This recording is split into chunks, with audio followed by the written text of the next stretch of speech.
Buenas tardes, queridos amigos y amigas que a través de Facebook están conectados con el Evangelio. Este Domingo de Ramos hemos organizado este programa para compartir con ustedes el Evangelio de la entrada de Jesús en Jerusalén. El evento evangélico que conmemoramos el Domingo de Ramos y con el que tradicionalmente la liturgia de la Iglesia inicia la Semana Santa. Les agradezco a todos el estar presentes y les invito para que abramos nuestro corazón a la palabra de Dios y escuchemos la voz del Señor esta tarde, conectados con el Evangelio. Son días difíciles los que vivimos todos. La humanidad está sumida en una dolorosa noche que nos ha hecho experimentar la impotencia y el temor. Parece que todo está al borde del colapso. En medio de esta larga noche oscura, los creyentes debemos reavivar nuestra esperanza. Este año vamos a vivir la Semana Santa de una manera muy especial. Nuestras casas se van a convertir en pequeños santuarios donde el Señor está presente, lugares de adoración, de escucha de la palabra. Vamos a vivir la Semana Santa quizá no con tantas expresiones externas. En muchos lugares, en casi todos, faltarán las procesiones, los ritos se han visto disminuidos.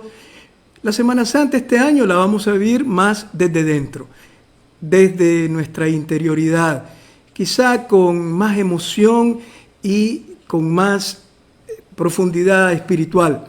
No vamos a poder frecuentar nuestros templos en medio de las grandes aglomeraciones, la cantidad numerosa de personas que frecuentan la iglesia en estos días santos. Pero esto no quiere decir que vamos a estar aislados. Vamos a tener el corazón lleno de nombres, de rostros y de historias. El hecho de no poder ir al templo estos días no nos aísla del resto de la iglesia, a quien nos une una fe común en Jesucristo, ni nos aísla tampoco de la humanidad, de la que nos sentimos parte y con la que sufrimos todos juntos el drama terrible de esta pandemia que nos ha agarrado sin preparación y nos ha sorprendido a todos, sumiéndonos en un profundo dolor. Quiero empezar, antes de iniciar con la lectura del texto de hoy, dándoles un aviso, dándoles una información. Las personas que están en Nicaragua, que son, creo, la mayoría de quienes están conectados a Facebook en este momento, recordarán que yo siempre, lunes, martes y miércoles santo, hago una lección divina en determinada parroquia. En este momento, imposibilitado de hacerlo físicamente, lo vamos a hacer por Facebook Live. Entonces, este lunes santo, mañana, el martes santo y el miércoles santo, a esta misma hora, 5 de la tarde, hora de Nicaragua, 7 de la tarde, hora de Miami, vamos a estar haciendo una lección divina de un texto del Evangelio. Ya les puedo anticipar el de mañana, la oración de Jesús en el huerto de Getsemaní.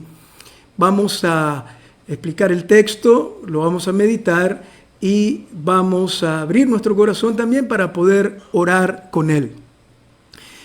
En estos momentos difíciles, la Sagrada Escritura es un excelente compañero de camino, porque en la Escritura no solamente encontramos revelación de verdades abstractas, de conceptos religiosos, sino que encontramos muchas historias ejemplares, historias a veces desconcertantes y dramáticas como la de Job, o la narración que escuchamos hoy en la Eucaristía, la pasión y muerte de Jesús.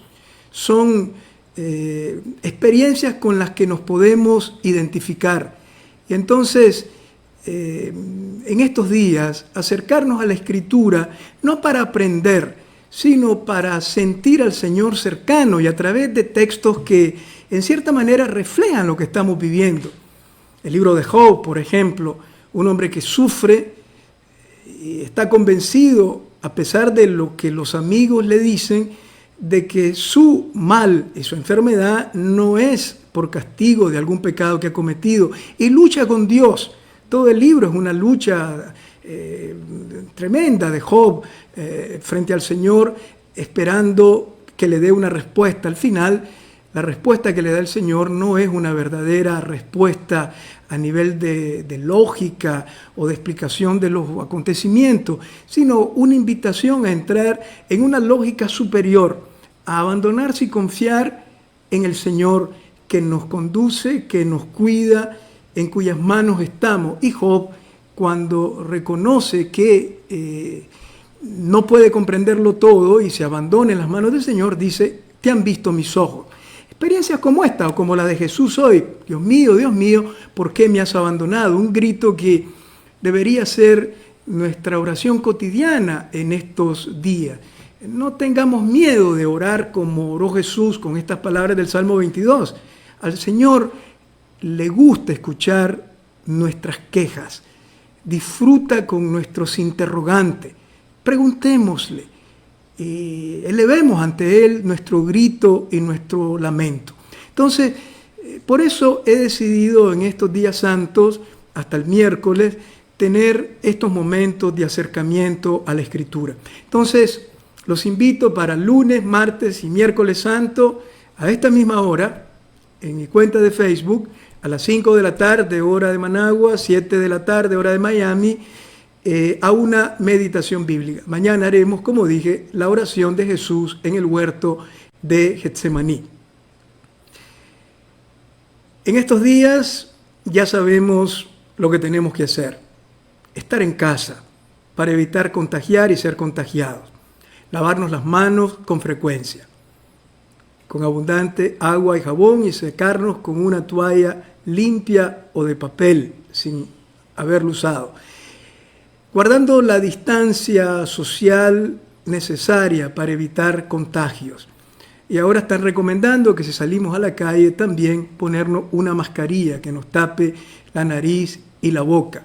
Y sobre todo, evitemos las aglomeraciones, evitemos estar donde haya mucha gente, porque no sabemos si podemos ser transmisores del virus y tampoco sabemos si hay alguien que nos lo pueda también transmitir y así contagiar y a través nuestro a otro. Colaboremos, está en nuestras manos encontrar la solución a este difícil momento que estamos viviendo. Digo esto sobre todo para mis hermanos de Nicaragua. Gracias a Dios, el mismo pueblo está cuidándose a sí mismo. No escuchen invitaciones engañosas y equivocadas que pueden llevarlo a contagiarse de esta terrible enfermedad. No salgan a la calle, no participen en actividades de más de 10 personas. Hagamos el sacrificio, es un modo de ser responsable y, como yo explicaba el domingo pasado, es un modo de colaborar con el Espíritu de Dios que quiere la salud y la vida. Todos estos sacrificios que estamos haciendo nosotros, sí, son medidas de higiene, pero en el fondo son acciones espirituales, a través de las cuales se manifiesta nuestra fe, porque a través de lo que nosotros hacemos con sentido de responsabilidad, el Señor se manifiesta. Pensemos que Dios está con nosotros, sufriendo con nosotros y luchando con nosotros. Él no quiere lo que estamos pasando, pero Él respeta nuestra libertad y también respeta la libertad del cosmos y de la historia, pero está luchando con nosotros, comunicándonos su amor para que seamos fuertes, para que seamos solidarios y con esa fuerza podamos salvarnos y protegernos nosotros, salvando y protegiendo a los demás. Les deseo a todos una Semana Santa serena y esperanzada, pero en casa y cuidándonos, como hemos escuchado en tanta publicidad y como el mismo pueblo, al menos en Nicaragua, es el pueblo el que está cuidando al pueblo. Bien, vamos a empezar con el texto de hoy. He elegido el capítulo 21 del Evangelio de Mateo, los versículos del 1 al 10. Este Evangelio es el que se leería hoy al inicio de la Eucaristía del Domingo de Ramos. No es el Evangelio exactamente de la misa, porque el Domingo de Ramos, como saben, se lee siempre el relato de la pasión y muerte del Señor, según los 3 evangelistas, porque el Viernes Santo se lee Juan, los 3 sinópticos se leen en el Domingo de Ramos. Entonces, antes de la Eucaristía, en que se recuerda la entrada de Jesús a Jerusalén, se lee el relato de la gente que viene con Jesús a la ciudad santa y Jesús que toma una burrita y sube sobre ella, y quienes le acompañan gritan Hosana, bendito el que viene en nombre del Señor, con palmas en las manos. Entonces vamos a leer el Evangelio de la entrada de Jesús en Jerusalén, que está en el capítulo 21 de Mateo, versículos del 1 al 10. Debo decir de entrada una cosa importante. Este texto ha sido uno de los que más ha influenciado la religiosidad popular. Ustedes saben la importancia que tienen las palmas del Domingo de Ramos en nuestras casas y luego incluso a lo largo del año, las cruces que se hacen y el uso que se hace de ella, incluso con finalidad terapéutica. Es un texto evangélico que ha entrado en el corazón del pueblo de Dios y que ha tenido un arraigo popular muy grande. A este episodio de la vida de Jesús se le ha llamado comúnmente la entrada triunfal de Jesús en Jerusalén. Otros lo llaman la entrada mesiánica de Jesús en Jerusalén.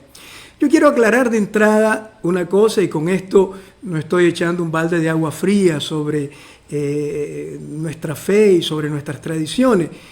Esta entrada de Jesús a Jerusalén no tiene nada de triunfal. Es una peregrinación que Jesús realiza desde Galilea, probablemente acompañado de sus discípulos y de un pequeño grupo de personas. El viaje habrá durado varios días y el objetivo del mismo era estar en la ciudad santa para los días de la Pascua y poder celebrar, como todos los judíos, la fiesta de Pascua en Jerusalén. Bien, Jesús ha emprendido esta peregrinación, pero la ha emprendido con una clara conciencia de que su vida está en riesgo. No se necesitaba demasiada adivinación para darse cuenta que a las autoridades religiosas Jesús les resultaba cada vez más incómodo, y al poder político que se ejercía en Israel a través del procurador romano, en el caso de Judea, Poncio Pilato, o de Herodes, que era el que gobernaba en Galilea, también vieron en Jesús a un personaje peligroso. La religión, porque socavaba de alguna manera las bases de una religión ritualista, poco humana, encerrada en sí misma, que se había convertido casi en un comercio de lo divino, olvidándose del bien de las personas.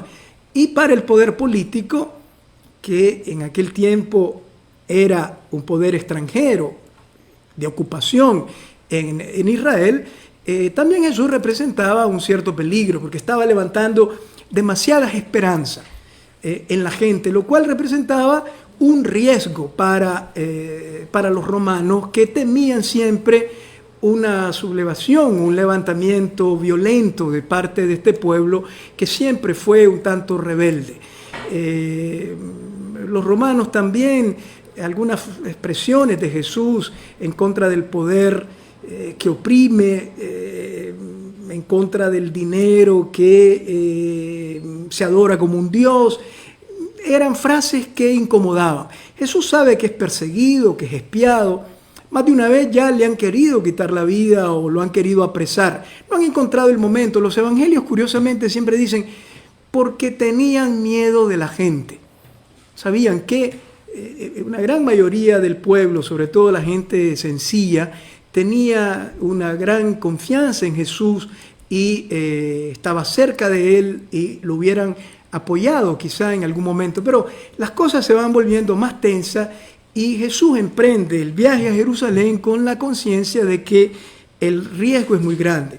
De hecho, en el camino a Jerusalén, sabemos que los evangelios conservan 3 predicciones de Jesús o 3 anuncios que encontramos en los evangelios, en el evangelio de Mateo, en el 16, 17 y 20.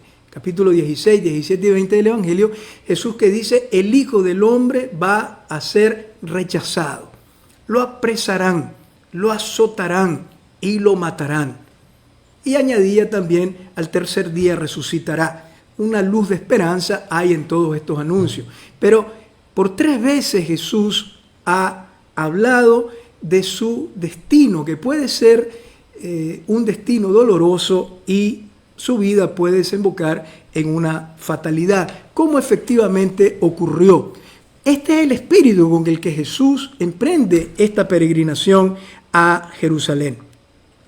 Ahora vamos al capítulo 21 del Evangelio de Mateo.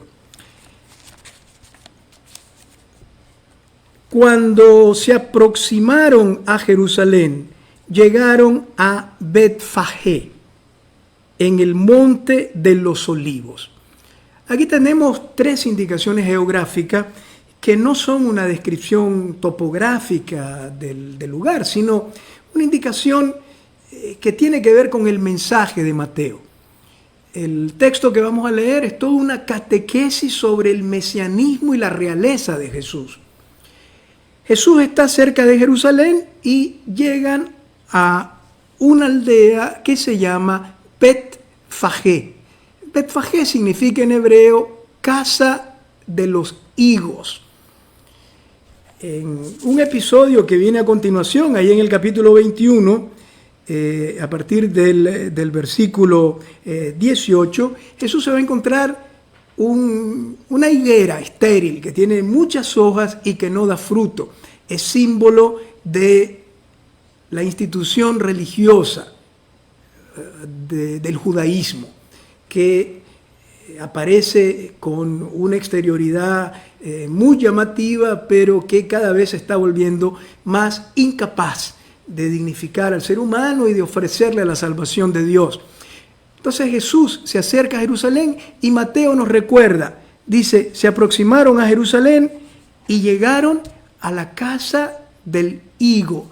Ese pueblecito nos recuerda ya la higuera que es Israel, ya estéril, aunque tenga apariencia todavía de una religión muy llamativa.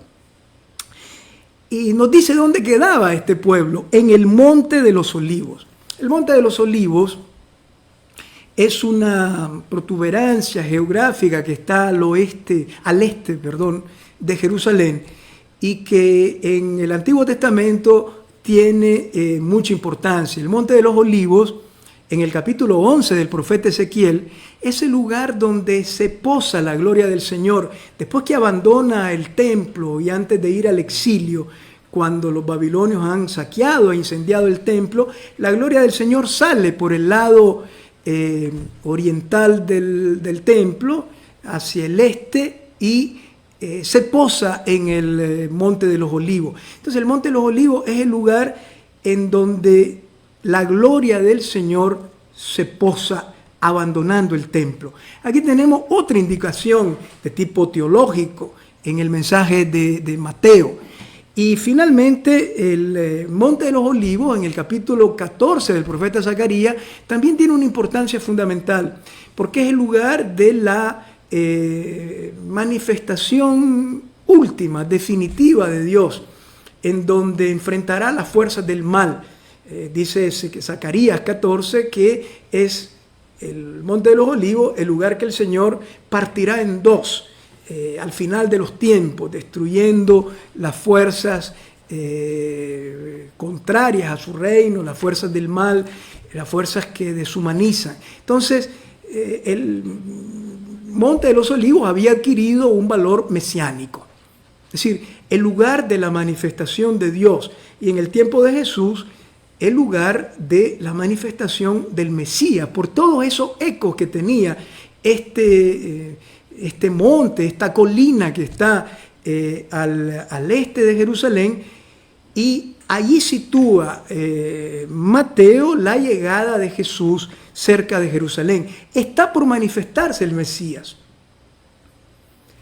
La religión de Israel está mostrando toda su debilidad. Y en este texto veremos cómo no logran entender el verdadero mesianismo de Jesús. Bien, Jesús llega a Betfagé en el Monte de los Olivos con todas estas indicaciones de tipo religioso que da el texto. Y entonces envió Jesús a 2 de sus discípulos, diciéndoles: vayan a la aldea. Algunas Biblias traducen pueblo. Yo traduzco aldea porque la palabra komé en griego no es exactamente un pueblo, es una aldea, un caserío de pocos habitantes, dominada por el paterfamilias, con una estructura muy conservadora, de mucha tradición.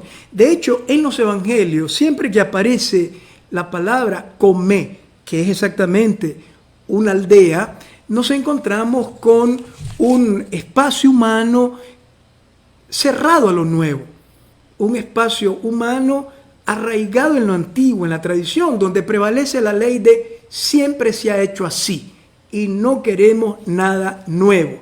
Entonces, Jesús manda precisamente allí a 2 de sus discípulos, porque lo que está por ocurrir y la acción profética que Jesús está por realizar realmente es algo novedoso que va a romper con los esquemas del judaísmo en cuanto a su concepción del Mesías. 2 usos del término komé que aparecen en el Evangelio de Marcos, por ejemplo, donde se usa la palabra. En Marcos 8:23, cuando Jesús cura a un sordomudo poniéndole saliva en la lengua y tocándole los oídos, dice, lo sacó de la aldea para curarlo. Como que le hizo un éxodo de ese espacio cerrado y lo saca fuera y allí lo abre, devolviéndole la capacidad de hablar y de escuchar. Y curiosamente, ahí en Marcos 8:23 le dice al final, y no vuelvas a la aldea. Jesús ha realizado un acto novedoso y no quiere que esta nueva creación realizada en el sordomudo se estropee y que vuelva atrás. Encontramos komé también en Lucas 9:52, cuando Jesús va precisamente camino de Jerusalén, y dice el texto que llegaron a una aldea de samaritanos. Había que pasar por Samaria para venir de Galilea al sur, a Judea, y los samaritanos no quisieron recibirlo. De nuevo, vemos ahí cómo komé, aldea, es un espacio cerrado, anclado en lo viejo y que no se abre a la novedad de Dios. Entonces, allí, justamente, a esa aldea, Jesús manda a 2 de sus discípulos para que realicen una acción muy curiosa, diciéndoles, vayan a la aldea que está enfrente de nosotros, es Betfagé, y enseguida encontrarán, leo la traducción de la Biblia de Jerusalén, un asna atada y un pollino con ella. Un asna es una burra y un pollino es una cría de burra, es decir, una burra y un burrito. El Evangelio de Mateo, curiosamente, habla de 2 animales. Desatadlos y traédmelos. Jesús les da una orden muy curiosa. Están amarrados y hay que soltarlos y traérselos. Vamos a detenernos en la acción de soltar a la burrita que está en esa aldea. Este texto del Evangelio de Mateo, en relación con el soltar a la burrita, nos traslada a un texto del capítulo 49 del Génesis, para que entendamos el simbolismo tan rico que hay en desatar a la burrita y traérsela a Jesús. En el capítulo 49 del Génesis, Jacob, el padre de las tribus de Israel, está por morir y está pronunciando una especie de testamento, bendiciendo a cada uno de sus 12 hijos. Cuando bendice a Judá, dice así: versículo 10 de Génesis 49. No se apartará el cetro de la mano de Judá, ni el bastón de mando de entre sus rodillas, hasta que venga el que le pertenece y al que le obedecerán todos los pueblos, el que ata a la vid su borrico y a la cepa la cría de burra, la cría de su asna. Entonces, en el capítulo 49 del Génesis se habla de un personaje que viene de la tribu de Judá. Sabemos que Jesús nació en Belén de Judá y el Evangelio lo identifica, el texto del Génesis dice que es el que puede atar la burrita a la higuera junto con la cría de asna. Ahora ha llegado aquel, como decía el texto del Génesis, que tiene el poder, a quien se le dará el cetro y cuyo bastón de mando no se apartará de sus rodillas. Ha llegado finalmente aquel de quien hablaba el libro del Génesis. De ahí que Mateo hable de una burrita y una cría de asna que están atados. Aquellos que fueron atados en Génesis 49 ahora son desatados por aquel que viene y cuyo origen es Judá y que está llamado a tener el poder, el cetro del poder, y que no se apartará nunca de su mano. Solamente que, como veremos, Jesús, que es el personaje del que habla el Génesis, ejercerá el poder no dominando, no imponiéndose, no con violencia, sino entregando su vida, amando y perdonando. Pero Mateo quiere subrayar con la burrica y la cría de burra atado, que está llegando el personaje misterioso del que hablaba Génesis 49. Desatadlos y traédmelos. Y si alguien les dice algo, diréis, el Señor los necesita, pero enseguida se los devolverá. Jesús manda a los discípulos diciéndoles, vayan y si alguien les pregunta, digan, el Señor los necesita. Es la única vez en el Evangelio de Mateo que Jesús se llama a sí mismo Señor. Señor es el nombre de Dios en el Antiguo Testamento, que viene traducido en griego como Kyrios. Fue el título que le dio la comunidad cristiana a Jesús resucitado como el Señor de cielos y tierra, la cabeza de la iglesia, el Señor del universo, el Kyrios. Suena un poco extraño en este contexto escuchar esta palabra que además tiene connotaciones litúrgicas. El Señor lo necesita. Un Señor que, como veremos, no se impone ni domina por la fuerza, sino que curiosamente aquí el texto pareciera que tiene una contradicción. El Señor los necesita. El Señor del que está hablando el texto es alguien que conoce la necesidad. El Evangelio de Mateo pone la palabra Kyrios en relación con una necesidad. Es un Señor necesitado. Y además de necesitado, que ya indica una carencia, una pobreza, como indica Joseph Ratzinger, el Papa emérito Benedicto XVI, en su libro Jesús de Nazaret. Curiosamente, el Papa se fija en este detalle, dice, Jesús entró con un burrito prestado, o sea, no era de él. Jesús no posee ni siquiera un burrito, y además es un Señor necesitado. En Mateo 8:20, en este mismo Evangelio, encontramos aquella famosa expresión de Jesús, las zorras tienen madrigueras, las aves del cielo tienen nido, el Hijo del Hombre no tiene dónde reclinar la cabeza. Este es el que tiene el bastón de mando, el que tiene el poder y nadie podrá arrebatarse, lo que decía el Génesis.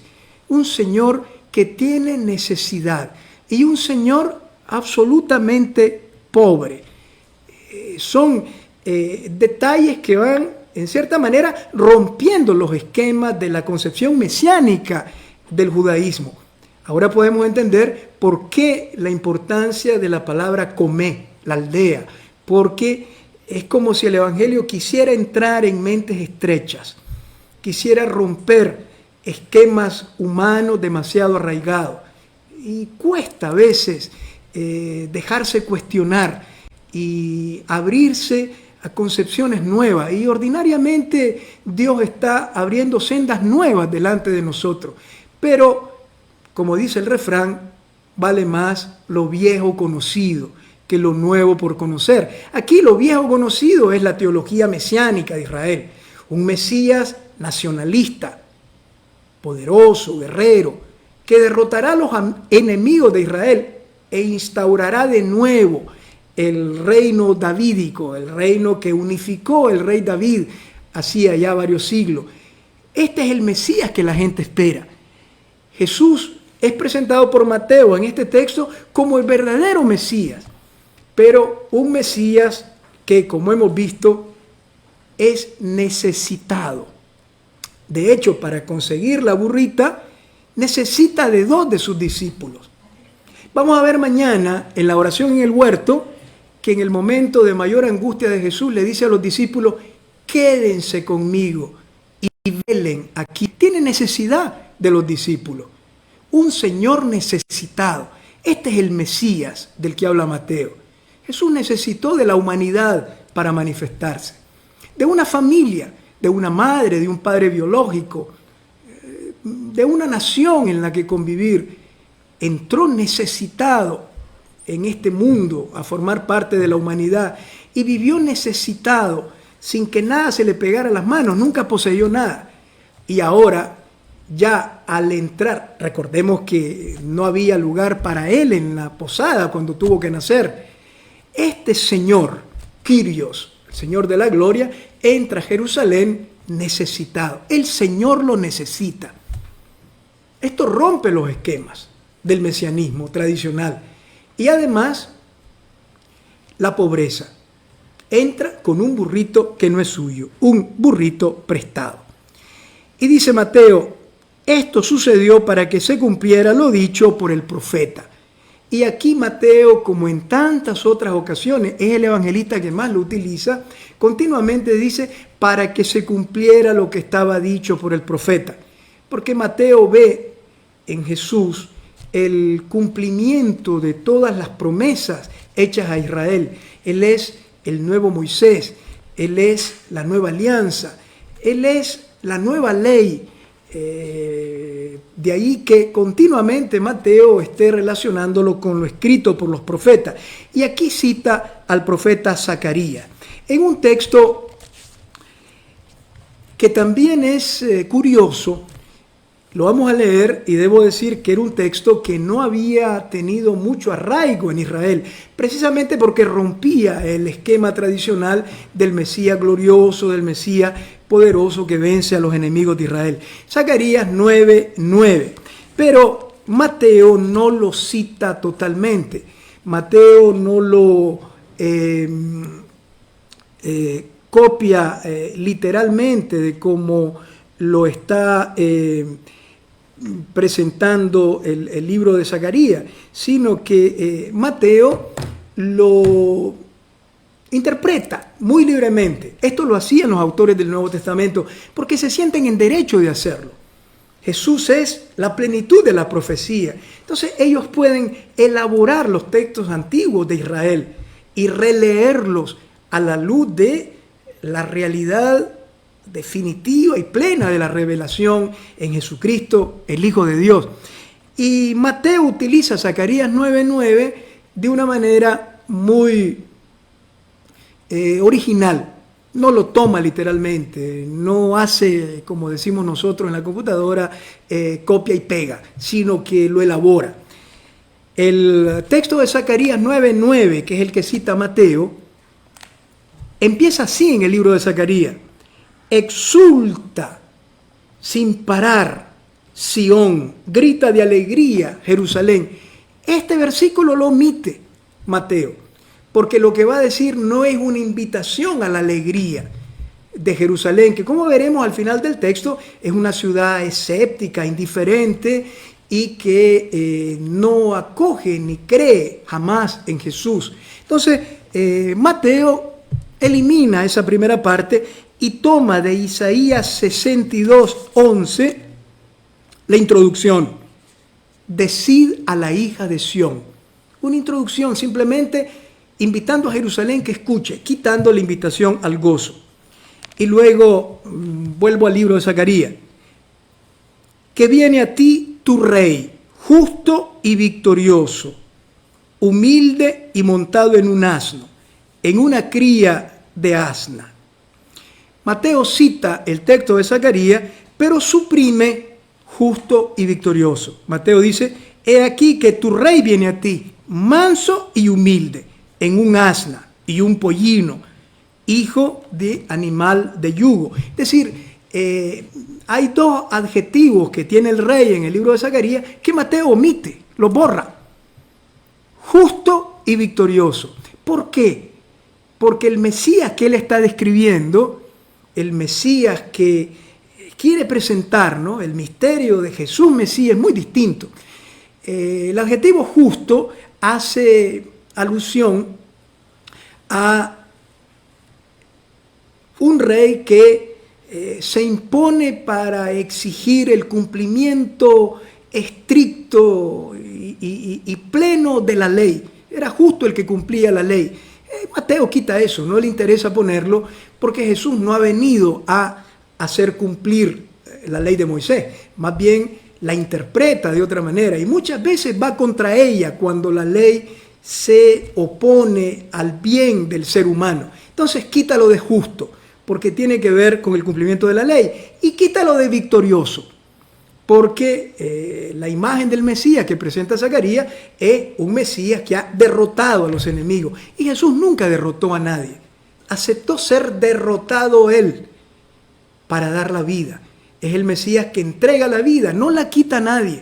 De ahí que victorioso no le cabe a Jesús Mesías. Justo y victorioso, Mateo lo cancela, porque no describe bien el mesianismo y la realeza de Jesús. Entonces, Mateo simplemente dice, decid a la hija de Sión, he aquí que tu rey viene a ti, manso y montado en un asna y un pollino, que son animales de labranza. Se les pone el yugo, son animales domésticos, animales de casa.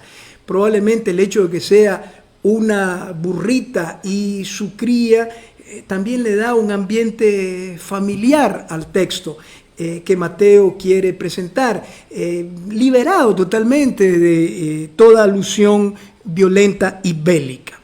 Entonces, cuando cita Mateo este texto, indudablemente tiene presente lo que viene a continuación en el libro de Zacarías. Este rey manso que viene suprimirá los carros de guerra y los caballos de combate de Jerusalén. Será suprimido el arco de guerra y él proclamará la paz a las naciones.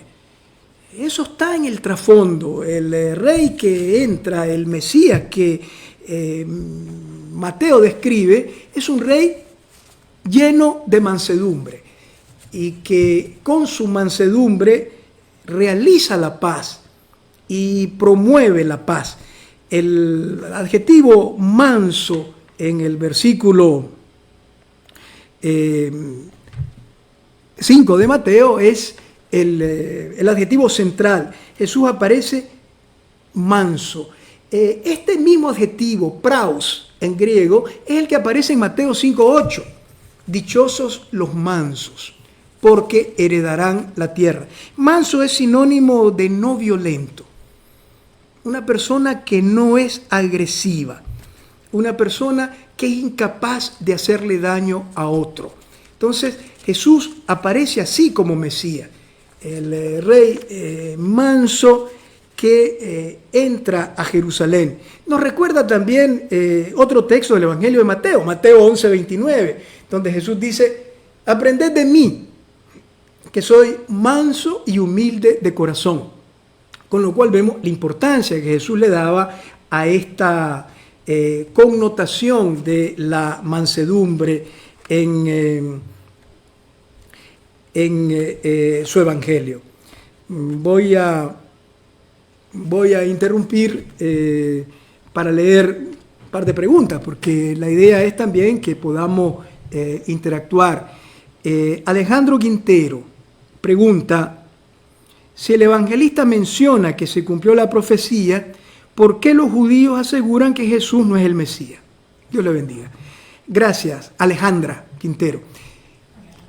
Gracias por la pregunta, porque me recuerda algo que no dije que debía haber dicho.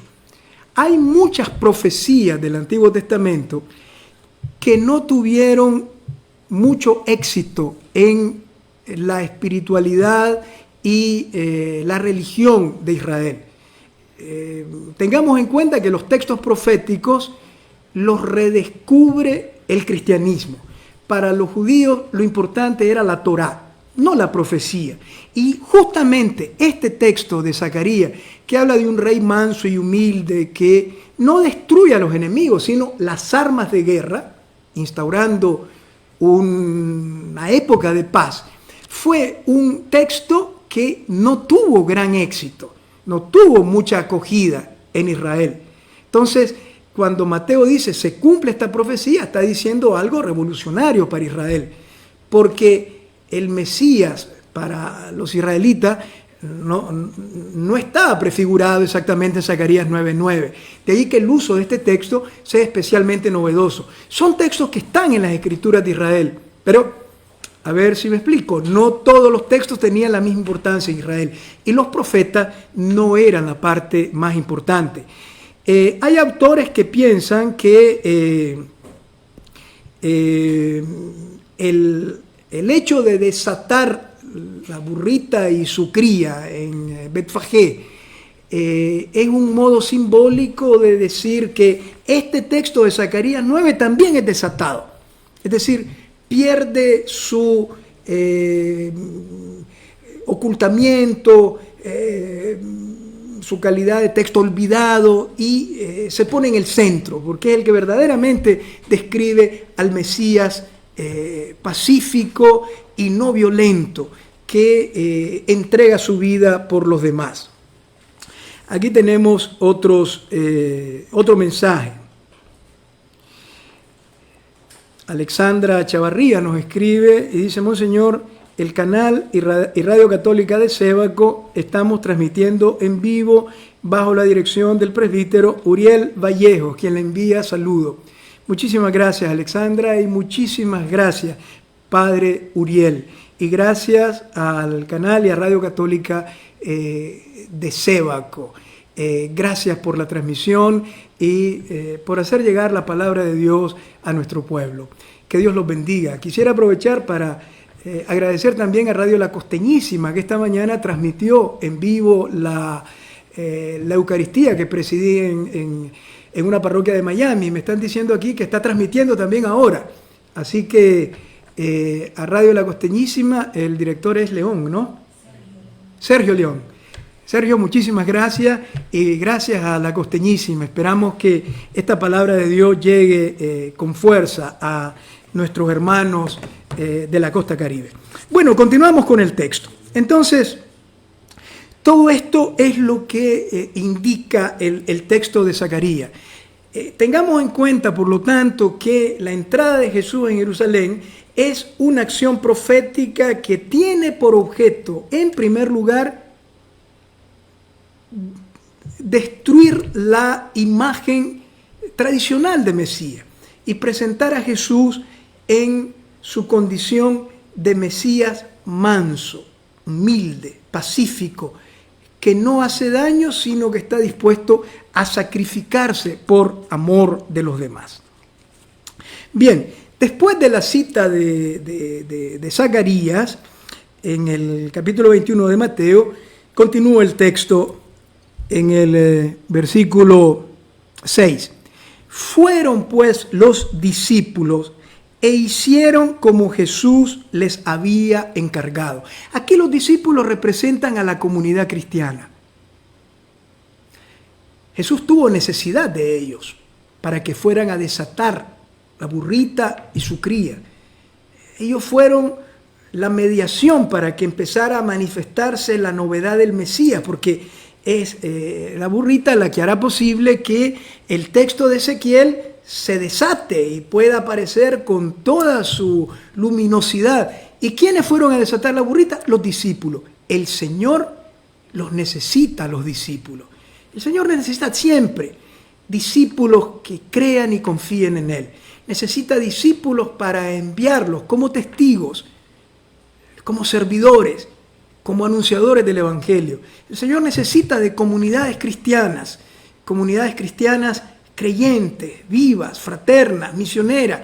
Es parte del texto de Mateo, porque es toda una catequesis sobre el mesianismo de Jesús.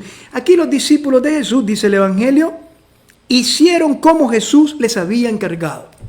Recuerdan ustedes que en las bodas de Caná, en el Evangelio de Juan, en el capítulo 2, la madre de Jesús le dice a los servidores en la boda: hagan todo lo que Él les diga. En el Nuevo Testamento, hacer lo que Jesús dice es la condición fundamental, primera, que define al discípulo, que va detrás del maestro, escuchando su voz y siguiendo sus pasos.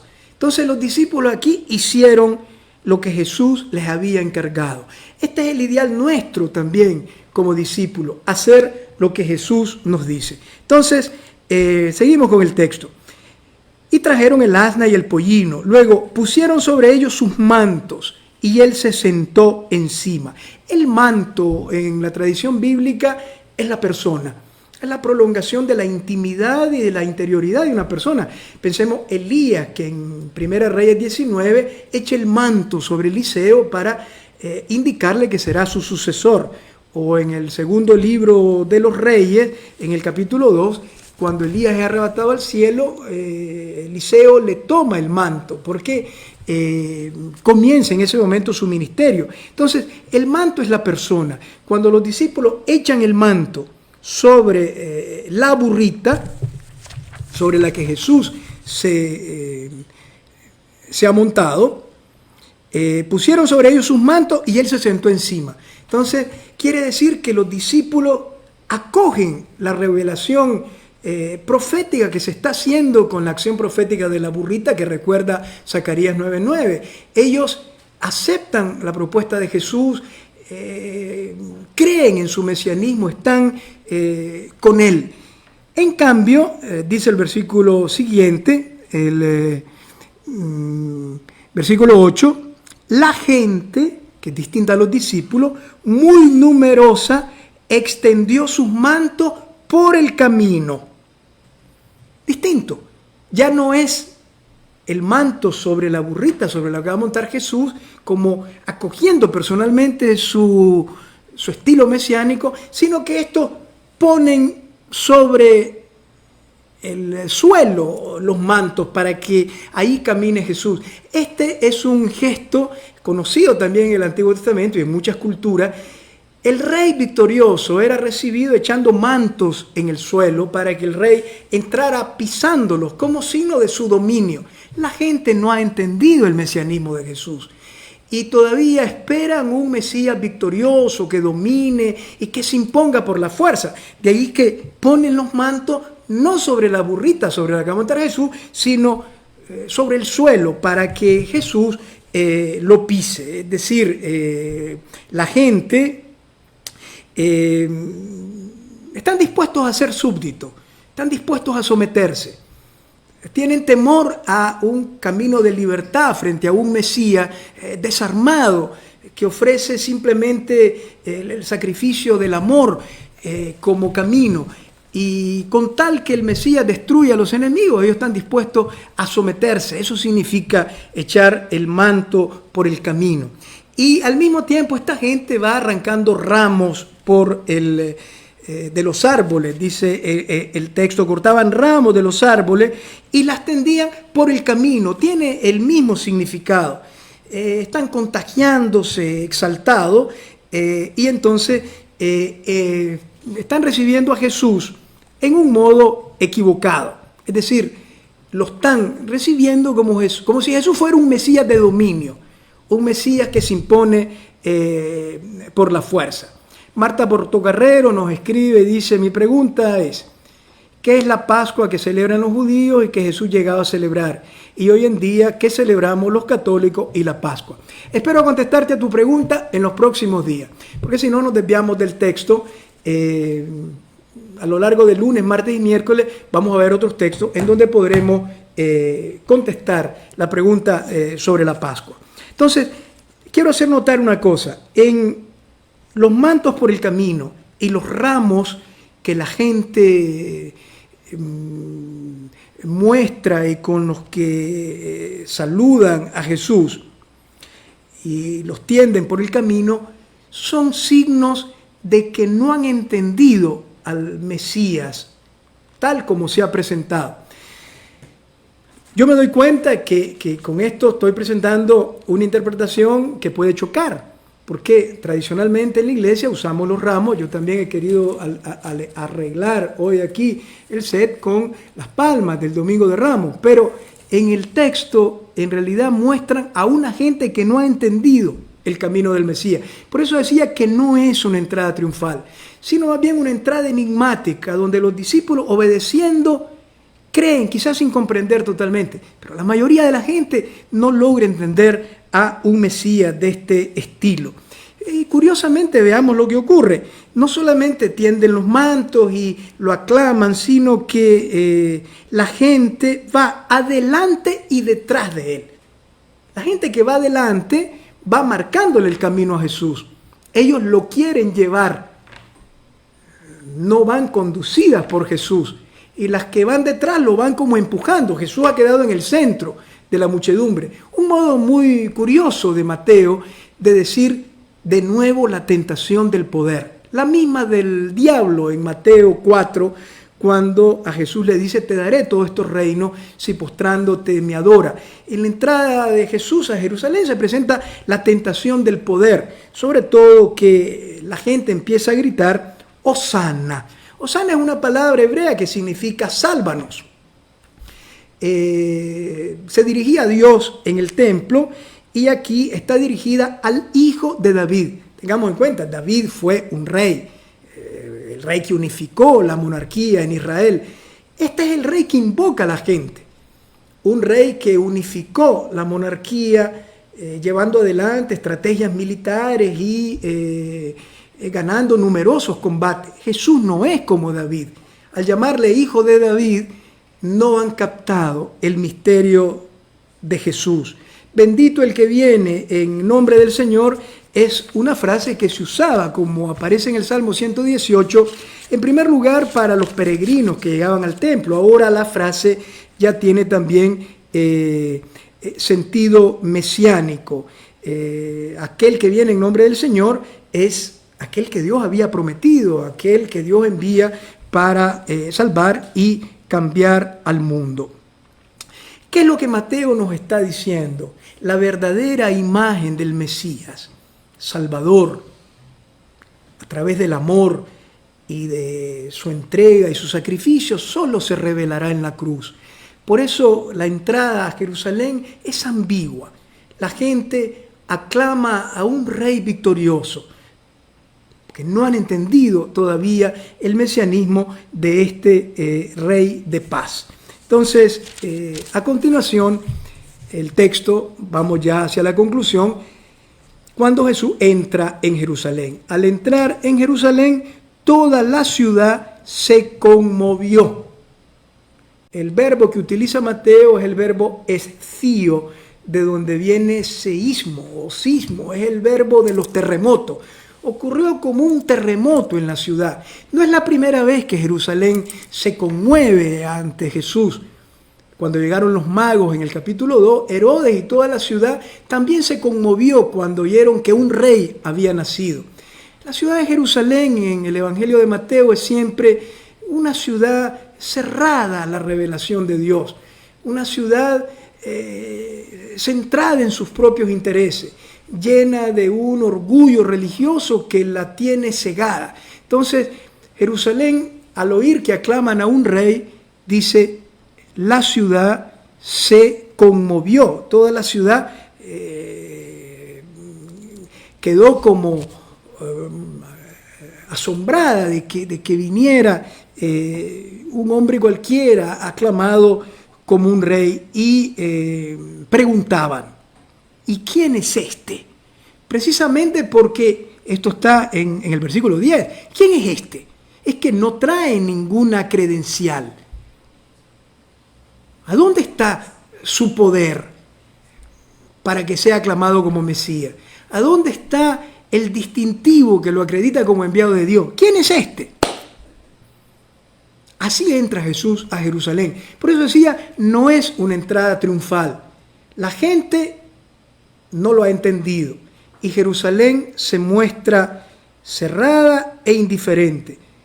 Indiferente ante un rey que no tiene poder, que no viene a conquistar. Preferirían un Mesías armado que derrotara a los romanos y a los enemigos de Israel. ¿Quién es este? Mateo deja allí la pregunta porque habrá que contestarla a lo largo de los días de la pasión y muerte de Jesús. ¿Quién es este Mesías que entra pacífico, incapaz de dañar y hacer el mal? La gente contestaba con una pregunta que también es un poco reduccionista. Este es el profeta, Jesús de Nazaret de Galilea. Decir que Jesús es el profeta, se podría entender el profeta que debía venir al mundo, de Deuteronomio 18, pero probablemente porque lo están asimilando a los demás profetas. Jesús no es un profeta más. Jesús es el Hijo de Dios, es Dios entre nosotros. Y luego lo dicen con un espíritu de sorna, de burla, de Nazaret de Galilea. Natanael en Juan 1 decía, y es que de Galilea puede salir algo bueno. Galilea era una zona que además de ser considerada pagana, era una zona en la que había mucha gente revoltosa y donde salían los revolucionarios. Contra Roma, Judas Galileo, que en el año 4 y 6 después de Cristo se levantó contra los romanos. Un modo de poner a Jesús en relación con un movimiento violento, revolucionario. La respuesta que dan de quién es este también es una respuesta equivocada. Este es el texto de la entrada de Jesús en Jerusalén. En los minutos que quedan, simplemente vamos a recoger un poco lo que hemos dicho. Como ven, no es una entrada triunfal. Los discípulos, casi sin entender, actúan. Jesús realiza un acto profético que Mateo sostiene con un texto de Zacarías. La gente lo va empujando por detrás y lo va arrastrando por delante hacia un mesianismo que no es el de Jesús. En el centro, Jesús, el rey Mesías. Y esta es la primera idea que nos queda en el texto. Un rey Mesías que no se impone, que no manipula a la gente, que no hace daño a nadie, que no tiene una obsesión enfermiza por el poder. Jesús que vino no a ser servido, sino a servir y a dar la vida por los demás. Este es nuestro ideal. Este es el camino de los que queremos seguir a Jesús.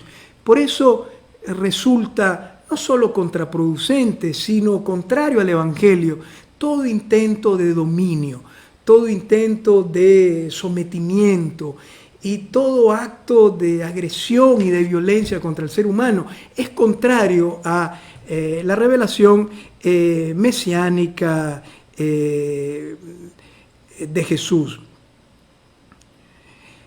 José de Nicaragua nos escribe y dice, esperaba la gente que recibió a Jesús a un Mesías manso y humilde como lo describe Mateo. Justamente eso es lo que he estado tratando de explicar. No era este el Mesías que la gente esperaba. La entrada de Jesús en Jerusalén es romper un molde muy rígido, es arrancar de la mente y del corazón la idea del Mesías victorioso y guerrero. Carlos Sosa, a quien saludamos con mucho cariño. Carlito, Monseñor, ¿cómo es posible comprender a un Mesías silencioso en medio de un pueblo que hace mucho ruido? Muy buena pregunta. Justamente Ese es el contraste que vamos a ver a lo largo de la pasión. En medio de sacerdotes altaneros, agresivos y corruptos, y de autoridades violentas y cobardes, de guardias que están ejercitados para matar, y de una turba que está manipulada por los poderes políticos, ahí está Jesús, sereno. No devuelve mal por mal. Dueño de sí mismo, es el Señor.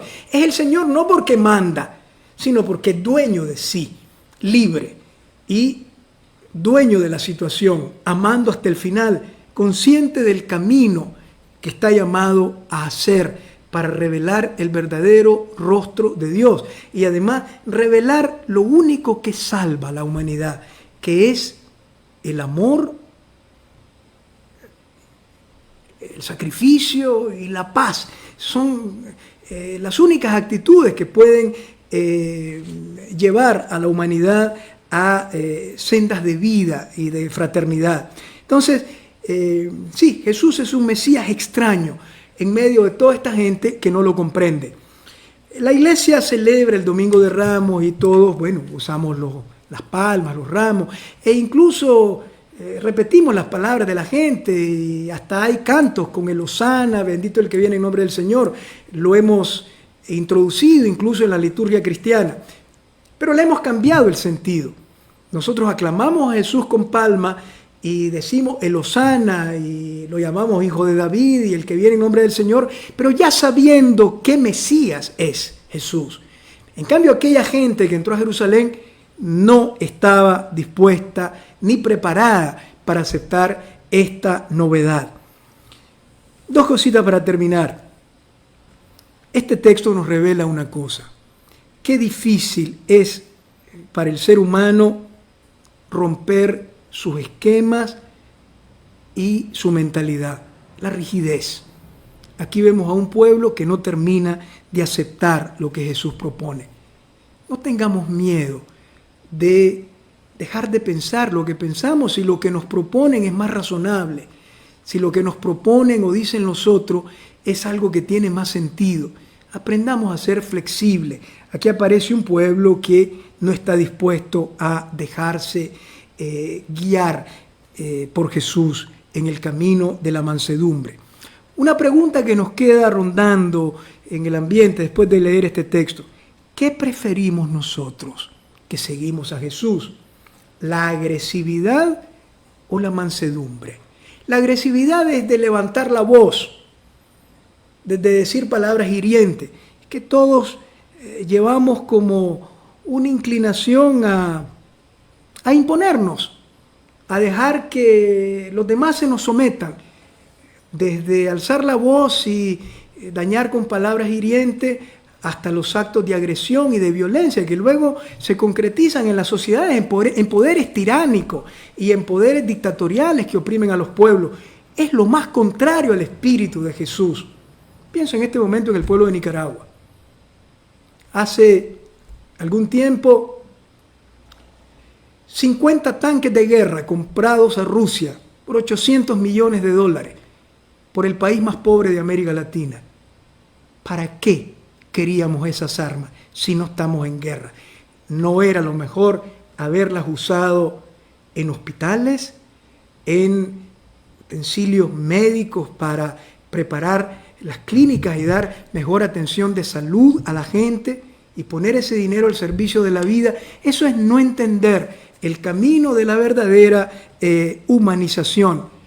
Si creemos en Jesús, acojamos su sencillez y su mansedumbre, el camino de la no violencia. La violencia es de los débiles, la mansedumbre, el dominio de sí y la capacidad de entregarse por amor es de los fuertes. No tengamos miedo de tener necesidad. El Señor tiene necesidad. Así dice el texto de Mateo hoy. Un Señor necesitado y un Señor pobre. Este es el Mesías que entra a Jerusalén. Si nosotros lo aclamamos es porque queremos recorrer su camino, porque estamos convencidos que ese es el camino que nos puede hacer felices y que nos puede llevar a la plena realización de nosotros mismos. ¿Para qué queremos un Mesías poderoso? Un Dios omnipotente que desde el cielo aplaste nuestra libertad, que venza a nuestros enemigos, que haga las cosas siempre para nuestro bien, que pare la epidemia del coronavirus milagrosamente en 5 minutos. No, lo que tenemos es un Dios lleno de mansedumbre, que prefiere actuar discretamente, cambiar la historia a través de nosotros mismos y que está venciendo esta pandemia a través de nuestra responsabilidad, a través de nuestro cuidado y el cuidado de los demás, a través de nuestro sacrificio por pasar esta noche oscura y colaborar para que la humanidad pueda salir de ella y vivir una vida más humana y mejor. Detrás de este texto está toda una revelación, ¿no?, del misterio de Dios. Y al final, la iglesia quiere ser Betfagé, una casa de higos con muchas hojas, pero sin fruto. La iglesia sencilla, una iglesia que no tiene una parotosidad vistosa, pero que está al lado de quien sufre, no una casa de los higos, como la aldea del Evangelio de hoy. Queremos que la iglesia sea como Jerusalén, una ciudad que se siente amenazada cuando entra Jesús y que pregunta: ¿y quién es este? Jesús había dicho que Jerusalén es la ciudad que mata a los profetas. Lloró sobre ella, lamentándose que no había reconocido la llegada de la paz. La iglesia no puede ser como Betfagé ni como Jerusalén. Tiene que ser la comunidad de Jesús, que en la Eucaristía acoge al Señor, que en la vida sigue humildemente el camino de Jesús sin pretender grandezas ni gloria. Llegamos así al final de nuestra transmisión, recordándoles que mañana, a esta misma hora, a las 5 de la tarde, hora de Nicaragua, a las 7, hora de Miami, tendremos también otra meditación bíblica que nos ayude a vivir estos días con mayor hondura espiritual. Mañana, en el Evangelio de Marcos, haremos la meditación de la oración de Jesús en el huerto. Señor, Rey Mesías, Rey de paz, que cambias al mundo con tu amor. Nosotros hoy te acogemos y te alabamos. Y queremos caminar contigo, ni mostrarte el camino ni empujarte, porque nuestros deseos y nuestros sentimientos están heridos por el egoísmo y por el pecado. Condúcenos tú, Señor. Y así como desataste aquella burrita para desatar la antigua profecía y mostrar la verdad del Mesías, desata también de nuestros corazones el egoísmo, la maldad y la ceguera. Ayúdanos a todos en estos momentos difíciles a ser fuertes, a ser responsables. Ten piedad de la humanidad que sufre y que vive esta noche oscura tan dolorosa. Te lo pedimos, Señor, a ti que vives y reinas por los siglos de los siglos. Amén.